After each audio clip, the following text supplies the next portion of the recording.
निम्न में से कौन सा सतत विकास लक्ष्य यानी एसडीजी जलवायु परिवर्तन के अनुकूलन और शमन दोनों को संबंधित करता है? ऑप्शन ए एसडीजी 7 किफ़ायती और स्वच्छ ऊर्जा, ऑप्शन बी एसडीजी 11 सतत शहर और समुदाय, ऑप्शन सी एसडीजी 13 जलवायु कार्रवाई, ऑप्शन डी एसडीजी 15 स्थलीय जीवन। इसका सही उत्तर है ऑप्शन सी एसडीजी 13 जलवायु कार्रवाई। अब इस प्रश्न के बारे में और कुछ जान लें। एसडीजी का पूरा नाम सस्टेनेबल डेवलपमेंट गोल है, अर्थात सतत विकास लक्ष्य। एसडीजी 30 जो जलवायु कार्रवाई के रूप में जाना जाता है, यह 2015 में संयुक्त राष्ट्र के 17 सतत विकास लक्ष्यों में से एक है। इसका लक्ष्य जलवायु परिवर्तन को सीमित करना और उसके प्रभाव के अनुकूल होना है, ताकि एक सतत और लचीला भविष्य बनाया जा सके। नेक्स्ट क्वेश्चन, निम्न में से कौन सा पर्यावरणीय सूचकांक पारिस्थितिकी तंत्र की सेहत को मापने के लिए सबसे उपयुक्त है? Option A carbon footprint, option B पारिस्थितिकी पदचिह्न, ऑप्शन सी प्रजाति विविधता सूचकांक, ऑप्शन डी वायु गुणवत्ता सूचकांक। इसका सही उत्तर है ऑप्शन सी प्रजाति विविधता सूचकांक। अब इस प्रश्न के बारे में और कुछ जान लें। प्रजाति विविधता सूचकांक एक ऐसी विधि है जिसका उपयोग किसी समुदाय या पारिस्थितिकी तंत्र में प्रजातियों की विविधता को मापने के लिए किया जाता है। यह दर्शाता है कि एक क्षेत्र में कितनी भिन्न प्रजातियां मौजूद हैं और प्रत्येक प्रजाति कितनी प्रचुर मात्रा में है। नेक्स्ट क्वेश्चन, निम्न में से कौन सा कारक समुद्री अम्लीकरण का प्राथमिक कारण है? ऑप्शन ए समुद्र में नाइट्रोजन ऑक्साइड का घुलना, ऑप्शन बी वायुमंडलीय CO2 का समुद्र में अवशोषण, ऑप्शन सी समुद्री धाराओं में परिवर्तन, ऑप्शन डी समुद्री तापमान में कमी। इसका सही उत्तर है ऑप्शन बी वायुमंडलीय CO2 का समुद्र में अवशोषण। अब इस प्रश्न के बारे में और कुछ जान लें।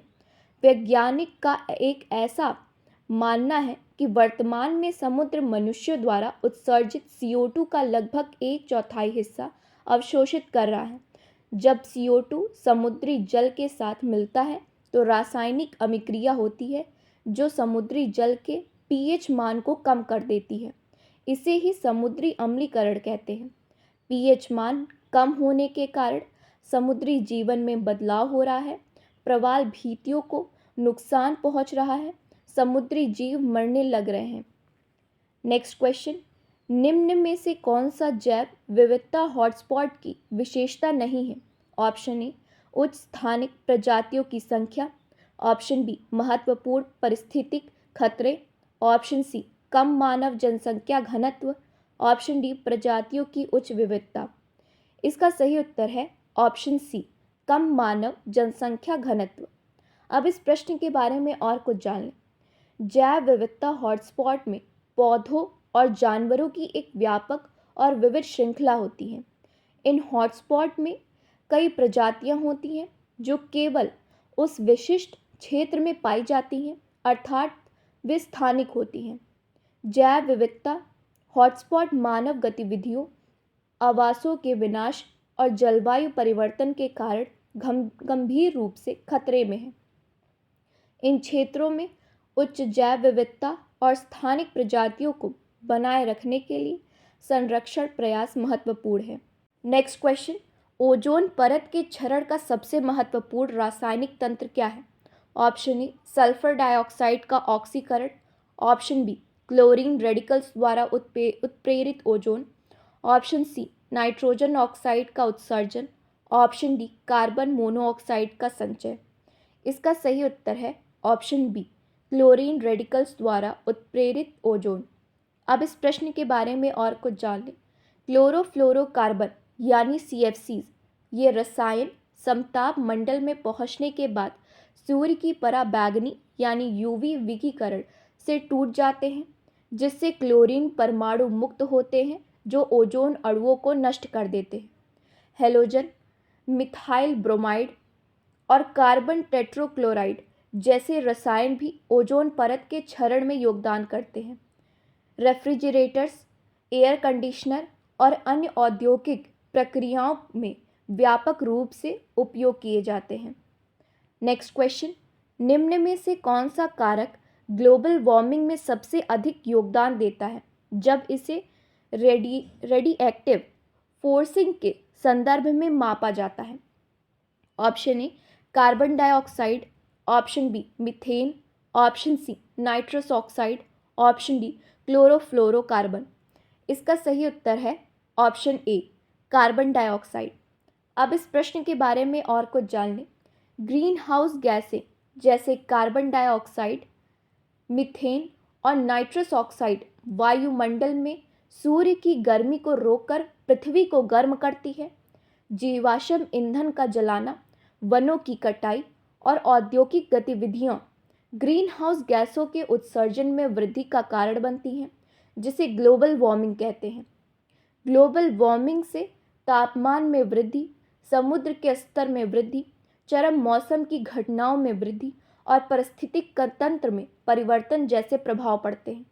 ग्लोबल वार्मिंग जलवायु परिवर्तन का सिर्फ एक पहलू है। जलवायु परिवर्तन में तापमान, वर्षा और हवा के पैटर्न में लंबे समय तक बदलाव शामिल होते हैं। ग्लोबल वार्मिंग के प्रभाव से ध्रुवीय बर्फ का पिघलना, समुद्र के स्तर में वृद्धि और महासागरों का अम्लीकरण होता है। ग्लोबल वार्मिंग से मानव स्वास्थ्य पर नकारात्मक प्रभाव पड़ रहा है, जैसे गर्मी की लहरों से मृत्यु दर की वृद्धि।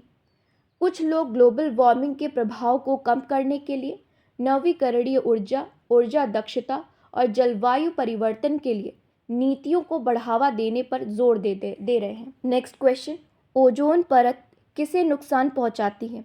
Option A chlorofluorocarbon, option B oxygen, option C sulphur dioxide, option D nitrogen oxide.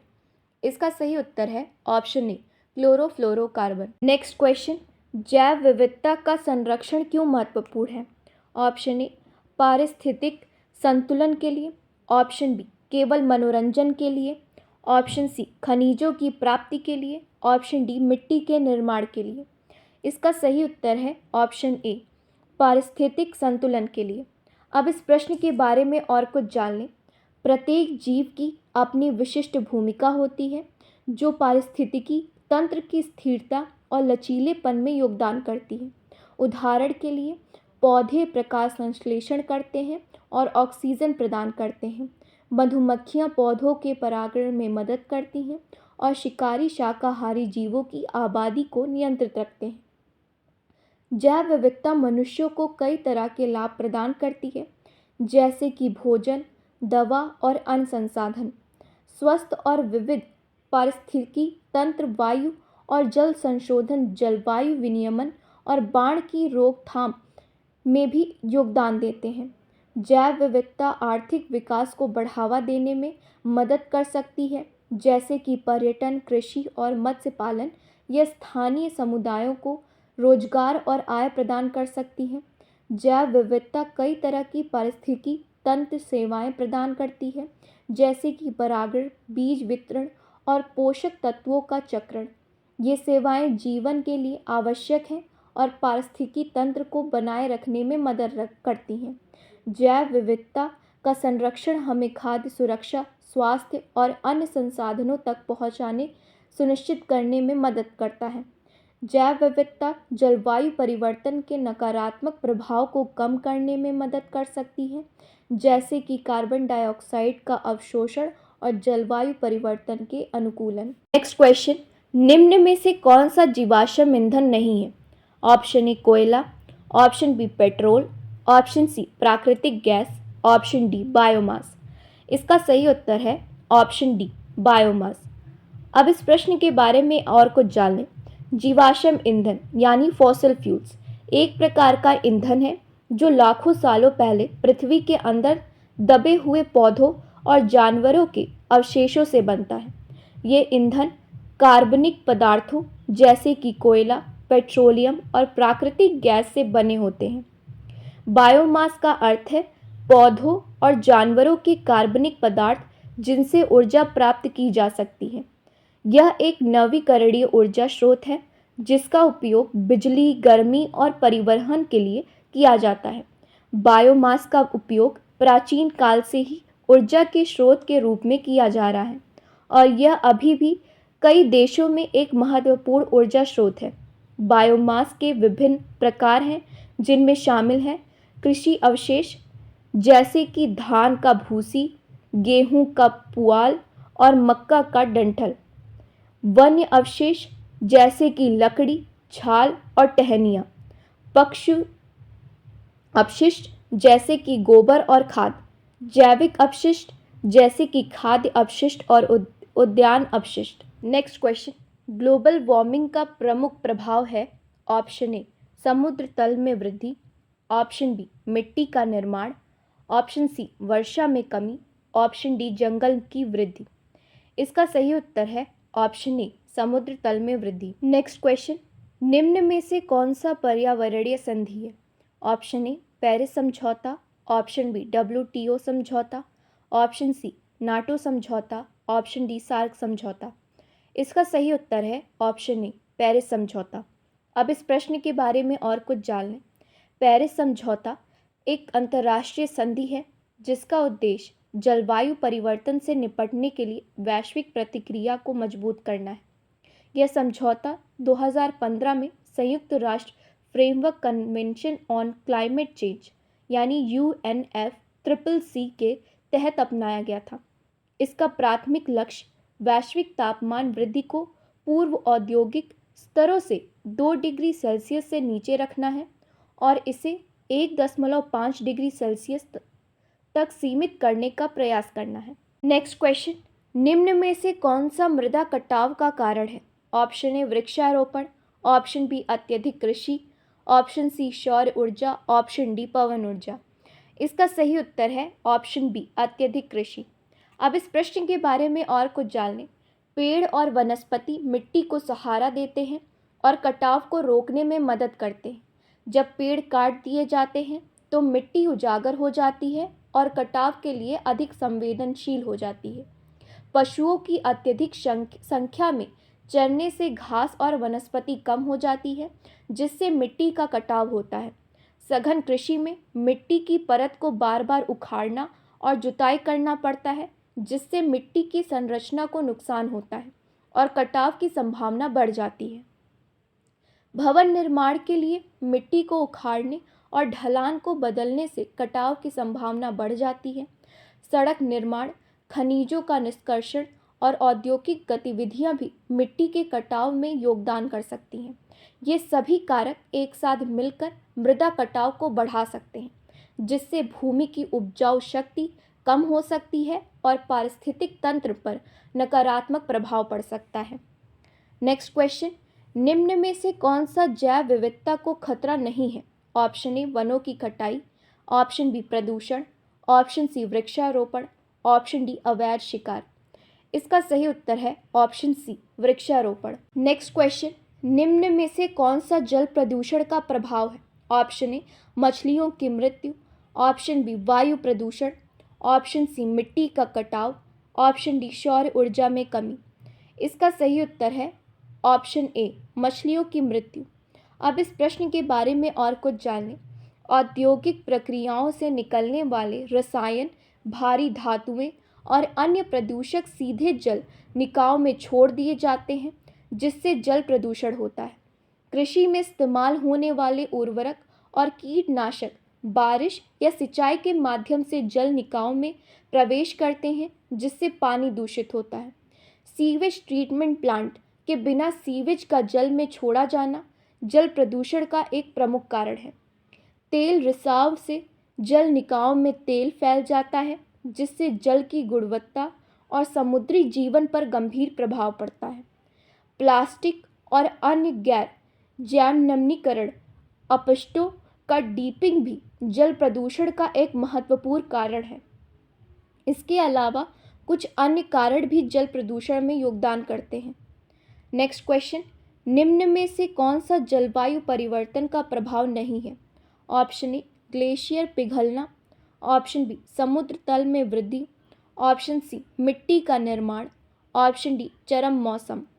इसका सही उत्तर है ऑप्शन सी मिट्टी का निर्माण। नेक्स्ट क्वेश्चन, राष्ट्रीय उद्यान का मुख्य उद्देश्य है ऑप्शन ए वन्य जीव संरक्षण, ऑप्शन बी खनन, ऑप्शन सी कृषि, ऑप्शन डी औद्योगिक विकास।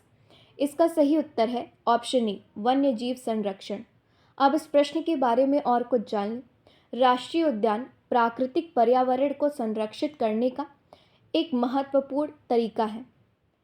इसमें वन्य जीवों, वनस्पतियों और प्राकृतिक पारिस्थितिक तंत्र को संरक्षित किया जाता है। राष्ट्रीय उद्यान जैव विविधता के संरक्षण में महत्वपूर्ण भूमिका निभाते हैं। विभिन्न प्रकार के वन्य जीव और वनस्पतियां इन पार्कों में सुरक्षित रहती हैं। राष्ट्रीय उद्यान सार्वजनिक मनोरंजन के लिए भी खुले होते हैं। लोग इन पार्कों में वन्य जीवों को देख सकते हैं, ट्रैकिंग कर सकते हैं और प्रकृति का आनंद ले सकते हैं। राष्ट्रीय उद्यान शिक्षा और जागरूकता के लिए भी महत्वपूर्ण है। लोग इन पार्कों के माध्यम से प्राकृतिक पर्यावरण के बारे में सीख सकते हैं और उसकी सराहना कर सकते हैं। राष्ट्रीय उद्यान वैज्ञानिक अनुसंधान के लिए भी महत्वपूर्ण है। वैज्ञानिक इन पार्कों में वन्य जीवों और प्राकृतिक पारिस्थितिक तंत्र का अध्ययन कर सकते हैं। भारत में कई राष्ट्रीय उद्यान हैं, जिनमें से कुछ प्रमुख हैं Jim Corbett national park, Kaziranga national park और केवलादेव राष्ट्रीय उद्यान। नेक्स्ट क्वेश्चन, निम्न में से कौन सा जल प्रदूषण का कारण है? ऑप्शन ए कीटनाशक, ऑप्शन बी सौर ऊर्जा, ऑप्शन सी वायु, ऑप्शन डी ऑक्सीजन। इसका सही उत्तर है ऑप्शन ए कीटनाशक। नेक्स्ट क्वेश्चन, मरुस्थलीकरण का मुख्य कारण है? ऑप्शन ए अत्यधिक वर्षा, ऑप्शन बी वनों की कटाई, ऑप्शन सी सौर ऊर्जा का उपयोग, ऑप्शन डी समुद्र तल में कमी। इसका सही उत्तर है ऑप्शन ए अत्यधिक वर्षा। अब इस प्रश्न के बारे में और कुछ जान लें। मरुस्थलीकरण एक भूमि क्षरण प्रक्रिया है जो उपजाऊ भूमि को धीरे धीरे रेगिस्तान में बदल देती है। यह प्रक्रिया शुष्क और अर्धशुष्क क्षेत्रों में अधिक होती है, जहां वर्षा कम होती है और मिट्टी की उर्वरता कम होती है। तापमान में वृद्धि और वर्षा के पैटर्न में बदलाव से सूखा और मिट्टी के क्षरण में वृद्धि होती है। मानवीय गतिविधियां, अत्यधिक चराई, वनों की कटाई और अनुचित कृषि पद्धतियां भूमि के क्षरण में योगदान करती हैं। मिट्टी की ऊपरी परत के नुकसान से भूमि की उर्वरता घट जाती है। मरुस्थलीकरण से खाद्य सुरक्षा और जल संसाधनों पर खतरा पैदा होता है, क्योंकि फसलें खराब हो जाती हैं और जल स्रोत शुष्क हो जाते हैं। भूमि के क्षरण से आर्थिक नुकसान होता है, क्योंकि लोग कृषि से अपनी आजीविका खो देते हैं। नेक्स्ट क्वेश्चन, ग्रीन हाउस प्रभाव से क्या होता है? ऑप्शन ए पृथ्वी का तापमान बढ़ता है, ऑप्शन बी पृथ्वी का तापमान कम होता है, ऑप्शन सी वर्षा बढ़ती है, ऑप्शन डी हवा शुद्ध होती है।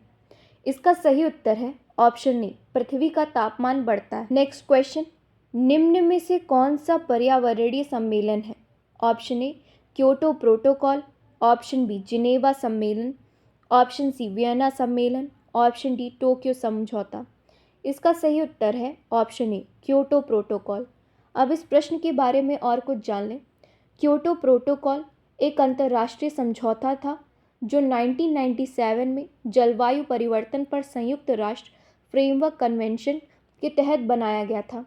इसका मुख्य उद्देश्य ग्रीन हाउस गैस उत्सर्जन को कम करना और जलवायु परिवर्तन को संबोधित करना था। नेक्स्ट क्वेश्चन, निम्न में से कौन सा प्राकृतिक आपदा जलवायु परिवर्तन से संबंधित है?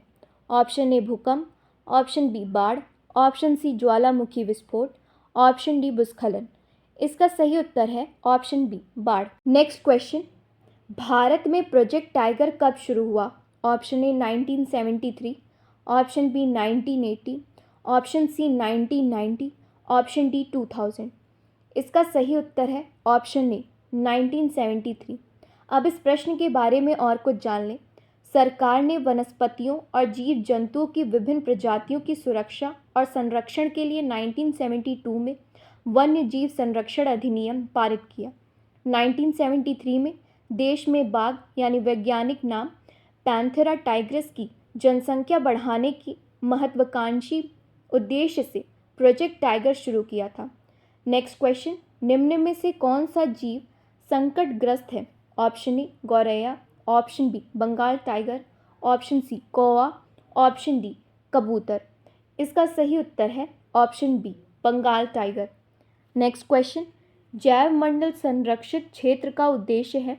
ऑप्शन ए जैव विविधता का संरक्षण, ऑप्शन बी खनन, ऑप्शन सी औद्योगिक विकास, ऑप्शन डी सड़क निर्माण। इसका सही उत्तर है ऑप्शन ए जैव विविधता का संरक्षण। नेक्स्ट क्वेश्चन, निम्न में से कौन सा ऊर्जा स्रोत सबसे कम प्रदूषण करता है? ऑप्शन ए कोयला, ऑप्शन बी पवन ऊर्जा, option C petrol, option D प्राकृतिक गैस। इसका सही उत्तर है ऑप्शन बी पवन ऊर्जा। नेक्स्ट क्वेश्चन, मृदा प्रदूषण का मुख्य कारण है? ऑप्शन ए रासायनिक उर्वरक, ऑप्शन बी सौर ऊर्जा, ऑप्शन सी वर्षा, ऑप्शन डी वायु। इसका सही उत्तर है ऑप्शन ए रासायनिक उर्वरक। अब इस प्रश्न के बारे में और कुछ जान लें। मृदा प्रदूषण, जिसे मिट्टी का प्रदूषण भी कहा जाता है, मिट्टी में हानिकारक रसायनों या प्रदूषकों की उपस्थिति को संदर्भित करता है जो मानव स्वास्थ्य और पर्यावरण को खतरे में डालते हैं। यह मिट्टी में हानिकारक पदार्थों की उपस्थिति के कारण होता है जो इसके प्राकृतिक संतुलन को बाधित करते हैं और उसकी उर्वरता को कम करते हैं। नेक्स्ट क्वेश्चन, निम्न में से कौन सा गैर नवीकरणीय संसाधन है? ऑप्शन ए पवन ऊर्जा, ऑप्शन बी प्राकृतिक गैस, ऑप्शन सी सौर ऊर्जा, ऑप्शन डी बायोमास। इसका सही उत्तर है ऑप्शन बी प्राकृतिक गैस। अब इस प्रश्न के बारे में और कुछ जान लें। नवीकरणीय ऊर्जा स्रोत वे हैं जिन्हें लगातार पुनःपूर्ति किया जा सकता है, जैसे कि सूर्य, हवा और पानी। गैर नवीकरणीय ऊर्जा स्रोत सीमित हैं और एक बार उपयोग किए जाने पर समाप्त हो जाते हैं, जैसे कोयला, तेल और प्राकृतिक गैस। नेक्स्ट क्वेश्चन, सतत विकास का मुख्य उद्देश्य है? ऑप्शन ए प्राकृतिक संसाधनों का संरक्षण, ऑप्शन बी केवल औद्योगिक विकास, ऑप्शन सी केवल आर्थिक विकास, ऑप्शन डी केवल सामाजिक विकास। इसका सही उत्तर है ऑप्शन बी केवल औद्योगिक विकास। अब इस प्रश्न के बारे में और कुछ जान लें। सतत विकास का मुख्य लक्ष्य आर्थिक विकास को, पर्यावरण की रक्षा को और सामाजिक समावेश को एक साथ संतुलित करना है। इसका उद्देश्य भविष्य की पीढ़ियों की आवश्यकताओं को पूरा करने की क्षमता से समझौता किए बिना वर्तमान पीढ़ियों की आवश्यकताओं को पूरा करना है। नेक्स्ट क्वेश्चन, निम्न में से कौन सा वायु प्रदूषक है? Option A carbon monoxide, option B oxygen, option C nitrogen, option D जल वाष्प। इसका सही उत्तर है option A carbon monoxide. Next question, पर्यावरण संरक्षण अधिनियम भारत में कब लागू हुआ? Option A 1986, option B 1972, option C 1990, option D 2000। इसका सही उत्तर है ऑप्शन ए 1986। अब इस प्रश्न के बारे में और कुछ जान लें। पर्यावरण संरक्षण अधिनियम 1986 एक भारतीय संसद का अधिनियम है जिसका उद्देश्य पर्यावरण की सुरक्षा और संवर्धन करना है। यह केंद्र सरकार को पर्यावरण प्रदूषण को रोकने और क्षेत्र विशिष्ट पर्यावरणीय चुनौतियों से निपटने के लिए निकायों की स्थापना करने का अधिकार देता है। यह अधिनियम 19 नवंबर 1986 को लागू हुआ और व्यापक रूप से भोपाल गैस रिसाव की प्रतिक्रिया के रूप में माना जाता है। यह अधिनियम केंद्र सरकार को सभी प्रकार के पर्यावरण प्रदूषण जैसे कि वायु प्रदूषण, जल प्रदूषण, मृदा प्रदूषण और ध्वनि प्रदूषण को रोकने के लिए कदम उठाने का अधिकार देता है। यह केंद्र सरकार को पर्यावरण की गुणवत्ता के लिए मानक स्थापित करने का अधिकार देता है, जैसे कि वायु और जल की गुणवत्ता के लिए मानक। नेक्स्ट क्वेश्चन, निम्न में से कौन सा अपशिष्ट जैव अपघटनीय है? ऑप्शन ए प्लास्टिक की थैली, ऑप्शन बी कांच की बोतल, ऑप्शन सी सब्जियों के छिलके, ऑप्शन डी एल्यूमिनियम कैन। इसका सही उत्तर है ऑप्शन सी सब्जियों के छिलके। अब इस प्रश्न के बारे में और कुछ जान लें। जैव अपघट्य पदार्थ वे पदार्थ जो सूक्ष्म जीवों द्वारा अपघटित होते हैं जैव अपघटित पदार्थ कहलाते हैं, जैसे कि फल, सब्जियां और पौधे। अजैविक अपघट्य पदार्थ वे पदार्थ जो सूक्ष्म जीवों द्वारा अपघटित नहीं होते हैं और जैविक अपघट्य पदार्थ कहलाते हैं, जैसे कि प्लास्टिक, धातु और कांच। नेक्स्ट क्वेश्चन, पारिस्थितिकी तंत्र में ऊर्जा का मुख्य स्रोत है? ऑप्शन ए सूर्य, ऑप्शन बी कोयला, option C petrol, option D प्राकृतिक गैस। इसका सही उत्तर है ऑप्शन ए सूर्य। अब इस प्रश्न के बारे में और कुछ जान लें। सूर्य का प्रकाश पारिस्थितिकी तंत्र में ऊर्जा का प्राथमिक स्रोत है। यह एक ऊर्जावान स्रोत है जो अधिकांश पारिस्थितिकी तंत्रों का समर्थन करता है। पौधे सूर्य के प्रकाश का उपयोग करके प्रकाश संश्लेषण की प्रक्रिया द्वारा रासायनिक ऊर्जा में बदल देते हैं। इस ऊर्जा का उपयोग पौधे अपने विकास और कार्य के लिए करते हैं। पौधे प्राथमिक उत्पादक होते हैं जो सूर्य से प्राप्त ऊर्जा को रासायनिक ऊर्जा में बदल देते हैं। फिर यह ऊर्जा खाद्य श्रृंखला के माध्यम से जानवरों और अन्य जीवों में स्थानांतरित होती है जब वे पौधों या अन्य जीवों को खाते हैं। नेक्स्ट क्वेश्चन, निम्न में से कौन सा नवीकरणीय ऊर्जा स्रोत नहीं है? ऑप्शन ए पवन ऊर्जा, ऑप्शन बी सौर ऊर्जा, ऑप्शन सी कोयला, ऑप्शन डी जल विद्युत। इसका सही उत्तर है ऑप्शन सी कोयला। नेक्स्ट क्वेश्चन, ओजोन परत पृथ्वी को किससे बचाती है? ऑप्शन ए पराबैंगनी किरणों से, ऑप्शन बी अवरक्त किरणों से, ऑप्शन सी दृश्य प्रकाश से, ऑप्शन डी माइक्रोवेव से। इसका सही उत्तर है ऑप्शन ए पराबैंगनी किरणों से। नेक्स्ट क्वेश्चन, ग्लोबल वार्मिंग का प्रमुख प्रभाव है? ऑप्शन ए समुद्र तल में वृद्धि, ऑप्शन बी मिट्टी का निर्माण, ऑप्शन सी वर्षा में कमी, ऑप्शन डी जंगल की वृद्धि। इसका सही उत्तर है ऑप्शन ए समुद्र तल में वृद्धि। नेक्स्ट क्वेश्चन, निम्न में से कौन सी गैस ग्रीन हाउस गैस नहीं है? Option A methane, option B nitrous oxide, option C oxygen, option D carbon dioxide. इसका सही उत्तर है option C oxygen. Next question, पर्यावरण का अर्थ है? ऑप्शन ए केवल जीवित प्राणी, ऑप्शन बी जीवित और निर्जन दोनों, ऑप्शन सी केवल पेड़ पौधे, ऑप्शन डी केवल जल। इसका सही उत्तर है ऑप्शन बी जीवित और निर्जन दोनों। नेक्स्ट क्वेश्चन, ग्रीन हाउस प्रभाव का मुख्य कारण है? Option A carbon dioxide, option B oxygen, option C nitrogen, option D hydrogen. इसका सही उत्तर है option A carbon dioxide. Next question, पारिस्थितिकी तंत्र में शीर्ष उपभोक्ता कौन होता है? ऑप्शन ए शाकाहारी, ऑप्शन बी मांसाहारी, ऑप्शन सी अपघटक, ऑप्शन डी उत्पादक। इसका सही उत्तर है ऑप्शन बी मांसाहारी। अब इस प्रश्न के बारे में और कुछ जान लें। पारिस्थितिकी तंत्र में शीर्ष उपभोक्ता वह जीव है जो खाद्य श्रृंखला में सबसे ऊपर होता है और किसी और द्वारा नहीं खाया जाता है। इसे तृतीयक उपभोक्ता या शीर्ष शिकारी भी कहा जाता है।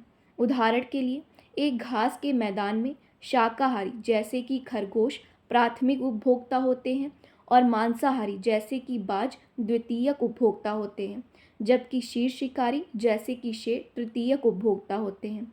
समुद्री पारिस्थितिकी तंत्र में शैवाल प्राथमिक उत्पादक होते हैं, छोटी मछलियाँ प्राथमिक उपभोक्ता होती हैं और बड़ी मछलियाँ द्वितीयक उपभोक्ता होती हैं, जबकि शीर्ष शिकारी जैसे कि शार्क तृतीयक उपभोक्ता होते हैं।